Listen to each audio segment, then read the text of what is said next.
Berita menarik hari ini di asoka.com, Rabu 3 November. Baiklah, kita mulakan berita menarik hari ini dengan perkembangan COVID-19 di Sabah, di mana Sabah sekali lagi mencatat peningkatan mendadak kes baharu COVID-19 kepada 675 kes selain turut mencatat 2 kluster baharu hari ini. Jurucakap Perkembangan Harian COVID-19 Sabah, Datuk Seri Masidi Manjun berkata, jangkitan hari ini meningkat sebanyak 126 kes berbanding 549 kes yang direkodkan semalam. Katanya pada hari ini juga terdapat 2 kluster baharu yang direkodkan, iaitu kluster Sawit Jati di Kinabatangan yang setakat ini menjangkiti 25 orang dengan 22 adalah kes baharu pada hari ini. Tambahnya satu lagi kluster baharu ialah kluster Tumbalang di Ranau yang setakat ini menjangkiti 56 orang dan 2 daripadanya adalah kes baharu pada hari ini. Masidi yang juga Menteri Kerajaan Tempatan dan Perumahan Negeri berkata, saringan bergejala atau dikaitkan dengan kes sporadik kekal tinggi pada hari ini dengan 258 kes atau 38.2% daripada kes keseluruhan.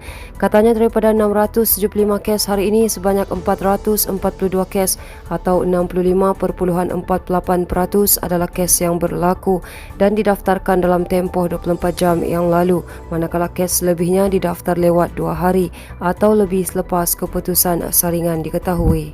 Sementara itu, UMNO bahagian Beaufort mengambil pendirian untuk meletakkan calon parti itu di kerusi Parlimen Beaufort pada pilihan raya umum ke-15. Ketuanya Datuk Awang Asli Lakat berkata keputusan itu mengambil kira kedudukan kerusi berkenaan yang menjadi kubu buat Barisan Nasional diwakili UMNO sebelum ini. Katanya berdasarkan kedudukan itu, tiada sebab UMNO tidak boleh meletakkan calon di kerusi berkenaan meskipun ketika ini ia disandang pemimpin parti lain. Beliau berkata demikian pada mesyuarat berkelompok cawangan UMNO bagi daerah mengundi Melabau, Beaufort semalam. Awang Asli berkata walaupun pemimpin terdahulu keluar untuk menyertai parti lain, UMNO bahagian itu masih wujud dan tiada cawangan yang dibubarkan. Jelasnya keadaan itu menggambarkan struktur UMNO khususnya di bahagian itu masih kukuh. Sementara itu, mengulas mengenai mesyuarat cawangan yang sedang berlangsung di bahagian itu, Awang Asli berkata sambutan ahli UMNO masih di tahap yang tinggi. Katanya kehadiran ahli mesyuarat cawangan sangat menggalakkan walaupun terpaksa mematuhi prosedur operasi standard ketat yang ditetapkan. Manakala meskipun disambut dalam situasi pandemik COVID-19, persediaan menyambut perayaan Deepavali akan terus dilaksanakan tetapi dalam keadaan sederhana. Antara lokasi yang dijangka menjadi pusat sambutan berkenaan adalah di Kuil Sri Pasupatinath Alayam, Kota Kinabalu.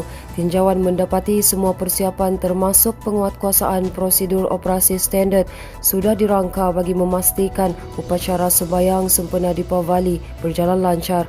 Presiden Kuil Sri Pasupatinath Alayam, Datuk Dr. K. Matavan berkata pihaknya memastikan pematuhan SOP sentiasa diutamakan oleh semua pihak. Katanya ia bagi memastikan tidak akan wujudnya kluster baharu dalam kalangan pengunjung ketika melaksanakan upacara sembahyang. Matavan berkata sambutan Deepavali kali ini hanya disambut secara sederhana, namun beberapa aktiviti akan dibuat untuk memeriahkan Deepavali tahun ini. Seterusnya kita beralih kepada berita jenayah, di mana 2 lelaki yang dipercayai menjalankan aktiviti pengedaran dadah ditahan dalam operasi yang dijalankan polis di Kampung Langsat dan Kampung Haji Matahir, Tawau, Kelmarin. Ketua Polis Daerah Tawau, Asisten Komisioner Peter Umbuas berkata, dalam serbuan pertama polis menahan seorang lelaki selepas menemui sekotak rokok yang mengandungi 2 paket plastik lut sinar.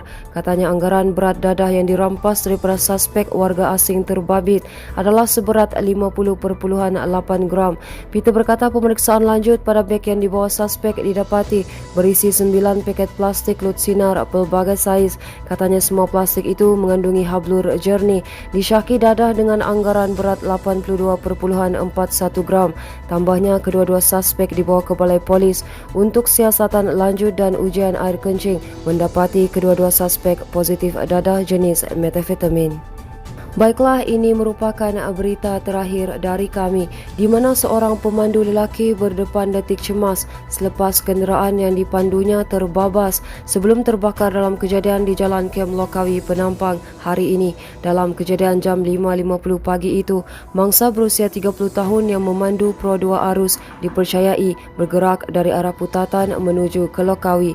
Bagaimanapun, setibanya di lokasi kejadian, kenderaan berkenaan dikatakan hilang kawalan sebelum terjunam ke dalam longkang pembahagi jalan berkenaan.